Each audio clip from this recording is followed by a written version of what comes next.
From a player attacking with hacked troops to a secret obstacle only a single player has, let's take a look at some of the rarest moments in Clash of Clans history. Something you'll never see happen in Clash of Clans again, this player attacking a base using not 100, but more than 1,000 giants. The base could never withstand 1,000 giants, and the attack was over with only 483 giants in total deployed. The player used a hacking process, which we won't go into detail on due to ethical reasons, but it involves inspecting and altering the packets that travel over the internet. Fortunately, the player was banned by Supercell soon after this attack. But let's take a moment of silence for the defending base. It's safe to say that they'll need some serious rebuilding after that massive onslaught. We all know how intense it is to get an attack in the war, with the clan members watching and judging our every move. But that's nothing compared to what this player with the username Gizmo had to go through. During one of his war attacks, there were a total of 21 players watching his attack live, 12 of which were from his own clan. What makes this moment so rare is that due to the time difference between clan members in various corners of the world, it's not common for so many players to be online at the same time. Gizmo must have been sweating bullets when this happened. Did you have any idea that this Clashmas tree from way back in 2012 would end up becoming one of the rarest obstacles in the game? Believe it or not, there's still a handful of die-hard players out there who refuse to part with their beloved tree, and after a whopping 11 years, they're still standing strong. According to some metrics, only a measly 2.6k Clashers still have this iconic tree on their base, making their accounts more valuable than my whole existence. Sadly, most of these bases are now inactive. So if you do happen to come across a base in multiplayer battle with one of these old school relics, you'd better screenshot it. But what if I told you there's an even rarer obstacle? Back in the early days of Clash of Clans, every player had this stone in their base, and naturally, almost everyone removed it to make some space, something that they would come to regret later on. While this rare stone did spawn automatically in bases during the early days of Clash, within a few months of the game's release, for reasons unknown, Supercell stopped this stone from spawning in the game for everyone. This means that if you accidentally remove the stone after they stopped putting it in,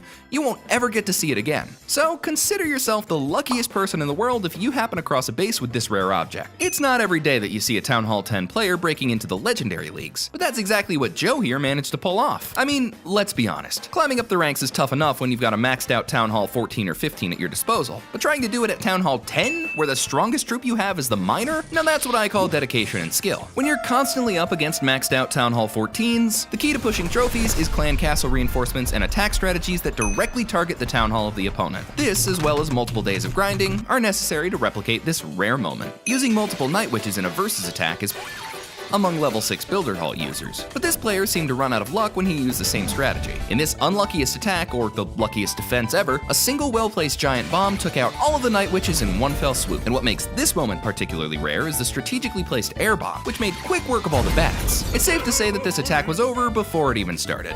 To check the maximum amount of loot a Town Hall 15 base can have, Judosloth upgraded his storage and purchased every possible resource pack until his village was overflowing with loot. We're talking close to 100 million of just gold in his base. Judo also made sure that all his resource collectors were full before removing the shield and guard from his base. Big Bull was the person lucky enough to attack him, and he managed to snag almost all of the 2 million golden elixir, as well as 14,000 dark elixir, something which has never been done before in a record-setting moment. Now that's what I call a successful raid, and a memory that Big Bull is sure to treasure for a long, long time. Now here's something you don't see every day. Imagine a clan castle perched right on top of a town hall. Sounds like something out of a glitchy nightmare, right? Thanks to a bug, that's exactly what happened to a handful of players back in 2016. And although Supercell fixed the glitch pretty quickly, this one player wasn't about to let this once-in-a-lifetime opportunity slip away. They renamed their base and simply never logged back into the game, so their base always stayed glitched. As a result, this incredibly rare and unique arrangement of buildings lives on. Something only a few people will ever witness is negative gems in their accounts. But wait, negative gems? How does that even work? Turns out, you can trick Supercell by using this illegal method, which will result in you getting negative gems and possibly even a ban, making this something only the most daring, or perhaps most foolish, players will try. Simply buy a gem pack, use some of the gems, and then apply for a refund. Once the refund gets through, Supercell will deduct the exact number of gems that you got from the pack, resulting in negative gems. Although, after doing this, you won't be able to earn gems in any other way, so you'll have to purchase a gem pack to get out of this situation. That's what you get for messing with Supercell. Something even rarer and wilder than having negative gems is when you get your trophies into negative numbers. While many players roam around the 0 mark to take advantage of loot-heavy bases of inactive players, it's not possible to lose trophies after hitting 0. But thanks to a glitch, this player took his trophies to -1,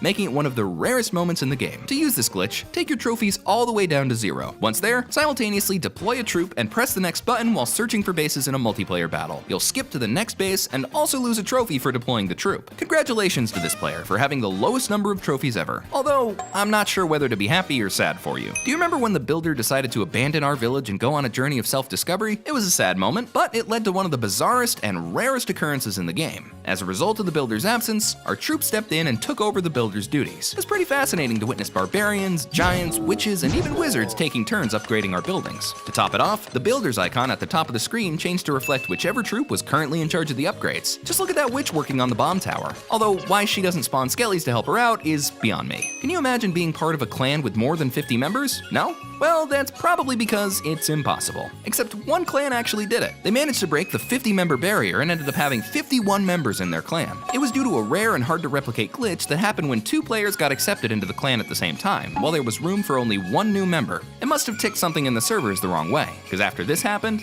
no player was able to leave the clan. That's one way to make sure your clan stays together, I guess. One of the rarest moments that happened in this game is the sudden spawning of a goblin pole decoration in this player's base. Was this ever on sale, or did it ever spawn in home villages? Obviously not, or we wouldn't have added this to the list. Of all Clash of Clans players in the world, the goblin pole and this weird-looking stone were present only in this one player's base. That's how rare this obstacle is. I wanted to visit this base and see them for myself, but sadly, Supercell caught wind of this freaky base and removed the decorations. Oh man, now I'm depressed. Unlocking a 6 builder isn't a big deal when you're already at Town Hall 14, but if it's done by a Town Hall 10 player, which is a very rare occurrence, it is a huge deal. Firstly, you can only start working for the 6 builder after reaching Town Hall 10. Secondly, you'll need to upgrade multiple buildings to the max in your builder base, including the Mega Tesla and the Battle Machine, before you can unlock the 6th builder. So, for this player to do all this at the lowest Town Hall level possible really does make a statement. Kudos to the player who spent his time and maybe even some money to achieve this. Who knew dedication could be so attractive? Just like other video games, Clash of Clans also has in-game achievements which you can unlock by completing certain tasks. The best thing is that they award you with gems for completing them. But have you ever wondered how rare and satisfying it would be to complete all the achievements without claiming the gems? It's like being on a diet and not touching that delicious slice of pizza in front of you. But that's exactly what one player did, not claiming any of their achievements until all of them were unlocked.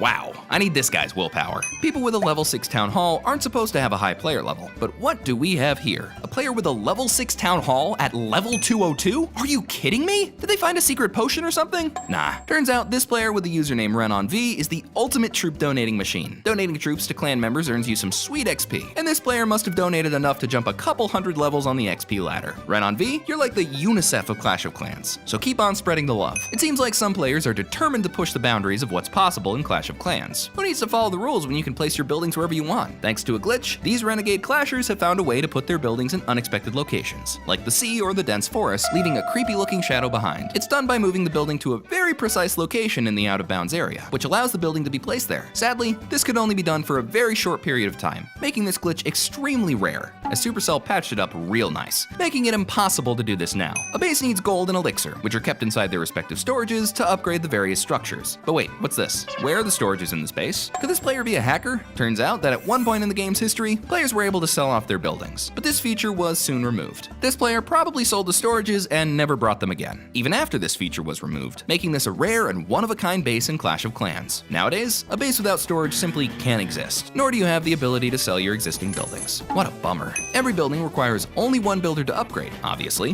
What's this player constructing that needs more than one builder? Thanks to yet another extremely rare glitch in the game, 2 of his 3 builders were used to just upgrade one building without any reduction in the time it took to upgrade it. That's actually hilarious, although I do feel bad for the poor soul who had to wait a full day before he could get both of his builders back. Thankfully, Supercell fixed this glitch, so it won't be happening to any of us again, making this moment a truly rare one. So, if you don't want glitches to ruin your game, then you'd better subscribe to Hal.